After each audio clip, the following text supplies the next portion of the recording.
she would expect that there would be some references on the use of on the consequences of the use of these chemicals on the environment, although it was not the center of the theme. It would be interesting to see, and also she would like to know whether among the data you collected for this film, have you seen if there are any consequences on the of the use of these chemicals on the product itself and the consumers.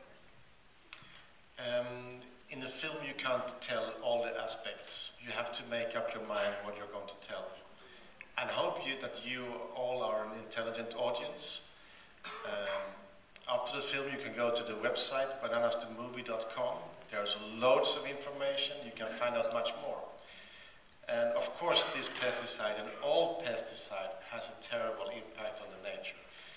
The ground in this area is polluted for 200 years to go. It's totally full of, the breast milk of the women are full of 500 times higher levels of all the shit you can imagine. It's a terrible story. And it continues, of course. It's not the same pesticide, it's a new pesticide. And it's not only sterile workers. Of course, the sterility is because that was something we could prove in the US court. And you know that 95% of the medical research in the world is about people in the rich world. So of course, only 5% goes to diseases in the poor world, including workers' health. So there are the damage to women, for example. That's why the mother this film is kind of important. She died just after we finished the film. She lost two children because of these pesticides. And there are a lot of children with birth defects, a lot of cancers that hit women. So the court case can't do it all, because in a court case you need proof. To your question about the consumer, I buy organic food myself, but I think it's even more in this case to buy fair trade products, because it's not about us, it's actually about them. My focus in this film is about them, the workers who produces these bananas. But I can tell you one more anecdote to give your life even more complicated here. At the Copenhagen Zoo, they gave chimps organic bananas and they gave them ordinary bananas. The organic bananas they eat with the skin on, and the other ones they peel. So maybe the chimps are a little bit smarter than we. I can realize that for the American attorney, this case was partly for applying social justice, but for the main part, money and an investment. I would like to ask your opinion. How do you feel that the compensation for all these damages to the people and to the environment was monetary, was money, these millions of dollars?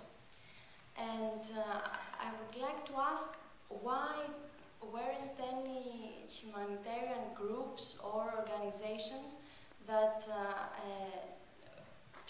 would try to close the company, to ban the usage of these pesticides?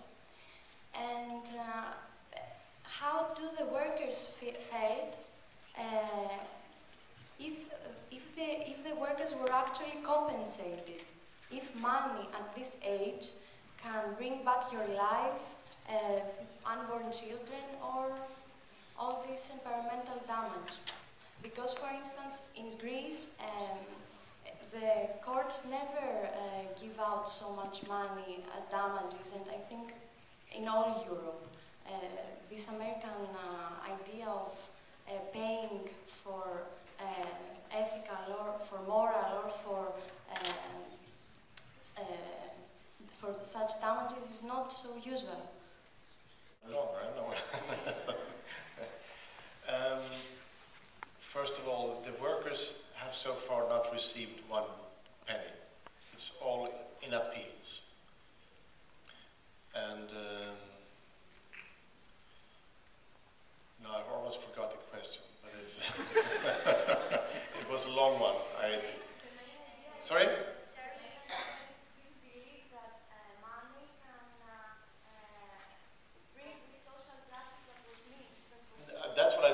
don't believe that social justice comes out of American courts, but certainly one of the reasons that they are attacking my film is because that they are really scared for lawyers coming after them.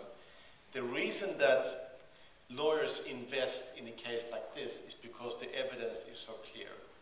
They have committed a crime, all the documents are there, all the medical evidence is there, that's why lawyers are there. And not only lawyers in Nicaragua, also in the Philippines, in Ivory Coast, in many other countries. But these corporations also, they have even more lawyers. And they can pay much more money, so they can keep time going. And you see these guys are quite old. So all the time workers are dying.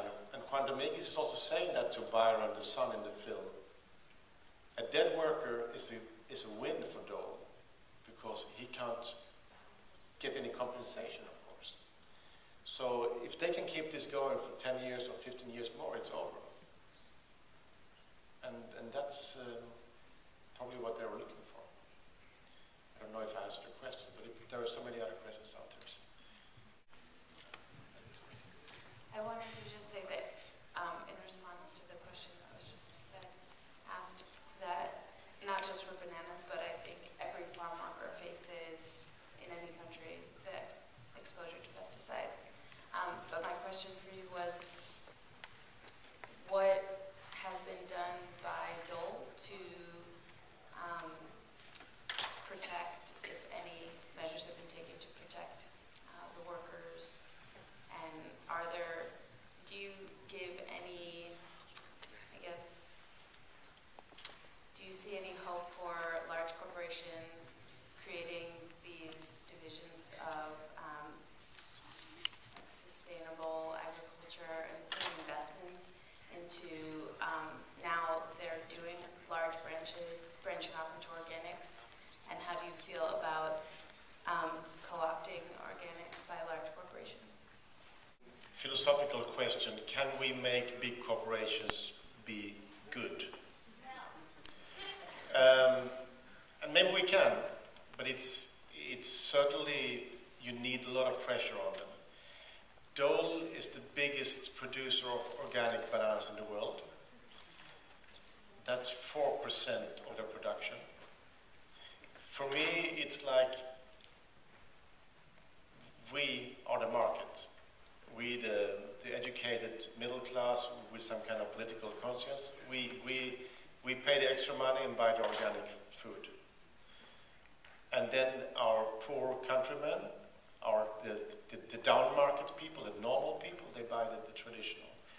So in that sense, you don't really change Dole Food Company by only buying their organic bananas. You need something more. The pressure has to be bigger on them. And I think the pressure has to be on your own stores, your own shops. I mean, Dole is also very big in Greece. And you will probably know which shops are selling Dole bananas. So it's about them going to those shops and ask questions to them.